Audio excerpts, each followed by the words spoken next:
Today I'm going to talk about creating magical atmospheric effects in your world. In an earlier video, which I'll provide a link to here, I talked about using weather effects, but these were, natural atmospheric effects, although there were some in that video that were, stimulated by magic. I didn't really go into how you can use magic to, recreate traditional atmospheric effects, but also how you can take magical effects that mirror spell effects or, alter the very fabric of magic. But that's all going to change right now.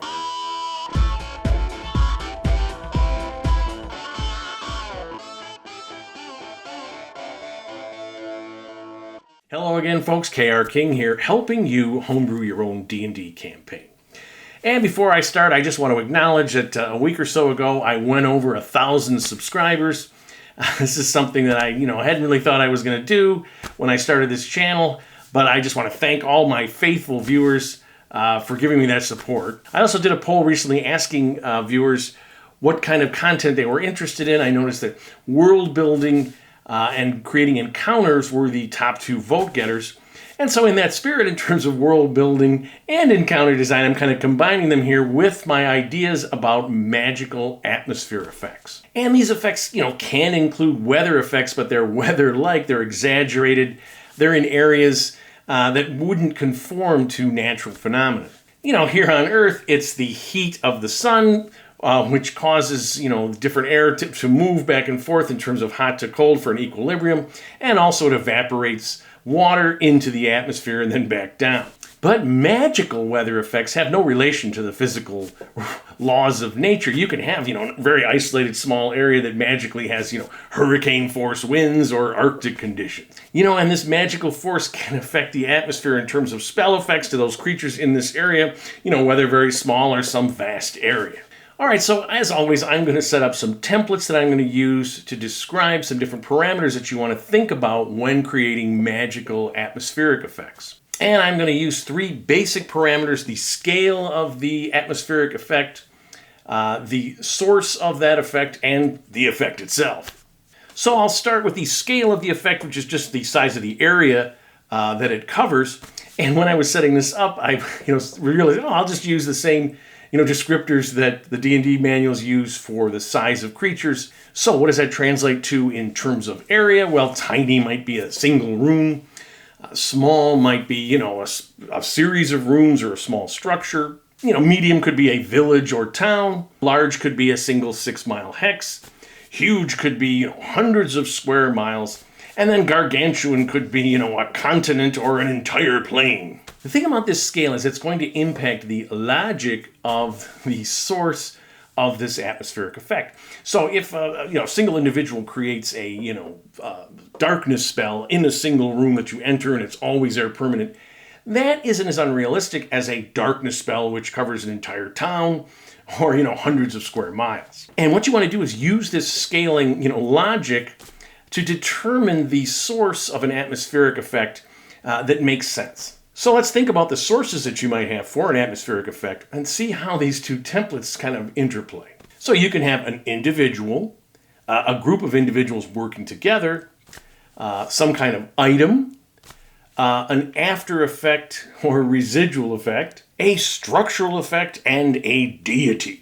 So the example that I gave of a room that, if you enter it without, saying the password and it's, there's a darkness spell or silence or something that envelops the room, you could see this being set up by some individual to prevent people from access to the, rooms beyond. But if you have a darkness that, overtakes an entire village when you enter, you are either dealing with a, super powerful individual or some group that's working together. So suppose you have a group of powerful elven mages who create an area effect in their forest such that those who enter who don't have permission are overtaken by a sleep effect. And how they combine that isn't important. What you're doing is you're thinking through the logic of how you could have this kind of area effect, this effect at this scale, such that when you explained it to someone, the player characters, it would make, logical sense. So an item or artifact is, much more logical or reasonable to assume maybe a medium or even a large area. When you get into huge or gargantuan, however, some item that has a massive effect is going to, impact the lives of all sorts of, humanoids and creatures and whatnot, who have gods that they worship, who may not, take this too lightly. So when you have huge or gargantuan areas, you're better off having, either a residual after effect of something, the structure of this area itself, or the interference of a deity. The after effect is, or the residual effect of some cataclysm, some war between spellcasters, or some event that, the actual fabric of magic that holds things together has been disrupted. And so now magic infuses this area in a way that reflects that sort of tearing of the magic fabric, magical atmospheric effects. A god becomes angry and curses an area and puts on these regional atmospheric effects, or some device that's very powerful goes wrong, explodes, and you sort of have the Chernobyl effect. And the very structure of a plane, whether it's a little pocket dimension or some plane that you create, can be such that it has atmospheric magical effects that you don't find on the material plane. And there's a very interesting metagame effect that you have in creating these sort of magical atmospheric effects. Because if you have a world where individuals wield magic, why couldn't someone just, research spells and create something that causes us sleep within a 100-mile radius? And the reason they can't is we are working with the narrative rules here, not the laws of physics. Think about Ghost. When I have taught creative writing to students, college students, both in the United States and in Poland, and we get to, we're going to write a supernatural story, I will ask them about ghosts. I'll say, if you have a person who dies when they're 12, how old is their ghost? And the students everywhere say 12 years old. And I say, well, could they age? Could they get older? Oh, no, you're fixed. You die at 12, you are 12. And then I'll say, well, why are they a ghost? And they'll say, well, something horrible happened to them. They were murdered. There's some kind of justice, or they want revenge, or there was some kind of accident and they don't realize that they're dead. And these are ghost rules that have nothing to do with reality because ghosts don't really exist. The rules of ghosts are for narrative utility in terms of why we have them. So from a cultural standpoint, ghosts serve in terms of, fear of death, belief in the immortality of the soul, and ideas about justice, or simply to tell a good story. So we have varying levels of magical powers among individuals in D&D, monsters, items, deities that reflects the narrative structure and needs of the game. So just as you need a very powerful device like a nuclear bomb or nuclear reactor to impact a large area in the real world, you have to have something very powerful, whether it's, some individual, but most likely, some item or some collection of magic that goes awry in order to affect a large area. And here's the thing, in the real world, nuclear bombs and nuclear reactors are tightly controlled items. You can't just wander into the weapons silo or the nuclear reactor and begin, fiddling with knobs. A magic item that possesses the power to create magical effects over a huge wide area is going to be closely guarded, and anyone who tries to mess with it or steal it is going to be severely punished. The gods are only policed by other gods, but they do this. And as such, a god that decides to do something that has a huge area, atmospheric effect, is going to annoy the other gods. So now I want to think about the effects themselves using our two templates of scale and source to guide us in their creation. So as I mentioned, you can have magical atmospheric effects that mirror, natural weather patterns.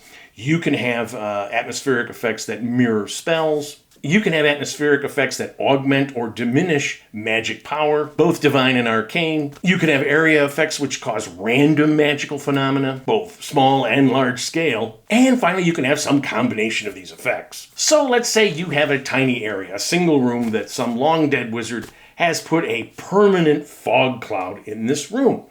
And maybe he's put creatures with blind sight, say Grimlock or Ooze or something in there because it gives them advantage. Or maybe they just found their way there because they have this advantage. So your one question is, well, could the players dispel this effect? And it kind of depends on the level of this permanency. Of course, you're going to have to homebrew that. That's really not spelled out so much in 5e. So in terms of the difficulty, in terms of if the players do want to dispel this and not just, fight their way through or whatever, think about the area. If it's, a single room, not so tough. If it's half or the entire level of a dungeon, this is going to be much harder to dispel. Now, do you want your players to be dealing with a, fog cloud or darkness or silence on an entire level of your dungeon? My feeling is it's going to be a little bit much in terms of having fun, but on the other hand, it's quite a barrier. So you might try it, like I said, half a level or a series of rooms just to see how it works. Now, when you're mirroring weather effects, you want to think about the long-term implications of having such a concentrated, unrealistic sort of effect over an area of, whatever size you're doing. So let's say you had a cataclysmic battle between these elemental demigods that resulted in a, large or even huge area locked in perpetual cold. What I would do is I would center that. Let's say it's a hex, 6 mile hex.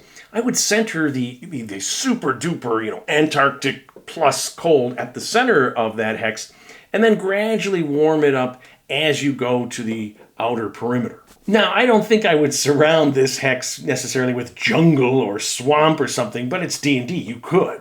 But the idea here is you'd have different creatures living in these bands of cold, these sort of artificial bands. And you can play with this a little bit. What if the artificially inspired cold, the outer band, which isn't that cold, mixes with the area outside and creates, an area where it's really beneficial for certain kinds of agriculture. So you have settlements that are there, but it's risky because you have, within this hex, creatures that live on the intense cold, frost giants or polar worms or whatever, that occasionally travel out to the edges to look for, food or booty. And then you'd have the scene of this climactic battle, maybe this huge castle where these spellcasters summon these elemental forces, and this is going to just be frozen in super deadly cold. It might contain magic, treasure, even the means to end this effect if that's what the players want to do for some reason, but there's a tremendous risk.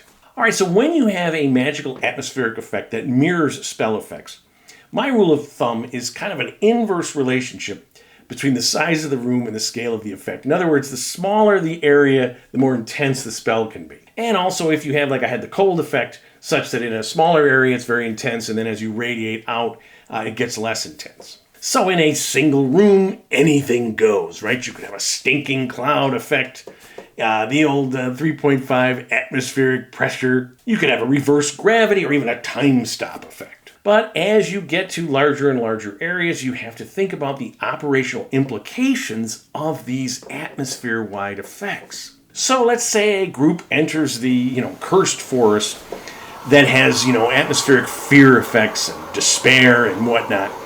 I would say that when you first enter the forest, you have this effect. It's kind of, unease, dread. Maybe you don't really save, and then you start to save, and maybe it's, as you have a certain level, and it's like a traditional being frightened condition where you save every turn and then save every hour, and then if you fail at some critical point, it lasts a day. Because the thing is, if you have a cursed forest that the minute you just walk in and you blow a save and you're hopelessly insane, well, that's going to be an empty forest. Now, you might want that. You might want only, the ghosts of those who created the curse are in this forest, or like the halls of the dead in Lord of the Rings, only the dead, the cursed dead may live here. But again, that's a smaller, medium-sized area. So what I would do if you want a large area with these, it's a cursed forest, have those effects operate on the band. The farther you go in, the stronger they get. So another effect on my template was the augmentation or diminishing of magical powers themselves. And here again, I would say the smaller the area, the more powerful. If you want to have no magic works in an area, that should be very small. But you can also have a larger area in which, spell effects are, augmented. They're double in range and effect, or diminished, halved or quartered, or whatever you want. You can have an area where arcane magic is reduced or even suppressed completely, while divine magic is, doubled. And you can have an area where certain schools of magic are greatly augmented. Let's say, necromantic magic, whereas others are reduced, or divine magic is completely cut off. And if you have an area in which this effect, the more you go in, the greater this area. So you might have necromancers that say, hey, this is the area I want to live in, some artifact that's having this effect, and they're going to try to prevent anyone who tries to come in and turn this effect off. And you can have, structurally a plane, as I said, a dimension, pocket dimension, or entire dimension that you want to create that has this sort of, certain spells are really useful, certain ones don't work. But you got to be cautious here. You know, if you have the players visiting some dimension that they have to get off, but it's going to take 5, 6 sessions, and you have spellcasters that have no abilities, you know, it's a little frustrating. We're all trying to have fun. So as always, the more intense the effect, the more limited its area, and as I said in this case, the less time the players are going to spend there. You know, another fun thing you can do is have random magical effects in an area. There's been some cataclysmic, event, or some artifact explodes, rips up the fabric of magic, and now you've got sort of wild magic like you see in the sorcerer's section of the player's handbook. So if the player throws a spell, it might work just fine, it might be a dud, or you might go to your own, magic surge table. You could use the one in the book for simplicity, but create your own effects. And here again, the larger the area, the less chance maybe your spells have to fail, or when you get closer to the center, it starts to increase. You start to get more and more crazy effects. And as I said, you can mix and match these. So you've got some area, let's say a large area that had some cataclysm, and around the edges is just perpetual driving rain, and everything is obscured, and then you get towards the center and suddenly it's a blazing hot desert. And then as you get closer and closer through this burning desert to the area where the fabric has been torn, magical effects, certain spells are greatly augmented or some are diminished. And as such, the players are dealing with all these atmospheric effects. Their spells are just going crazy. They're in total wild magic when they confront the Lich, who still dwells in his ruined castle. So I hope you enjoy these ideas on magical atmospheric effects, and you can use some in your campaign. If you like my content, please subscribe. I'm always looking for more. Please leave some comments. To this day, I love to read and answer every single one. And of course, keep playing D&D and tell somebody else about it.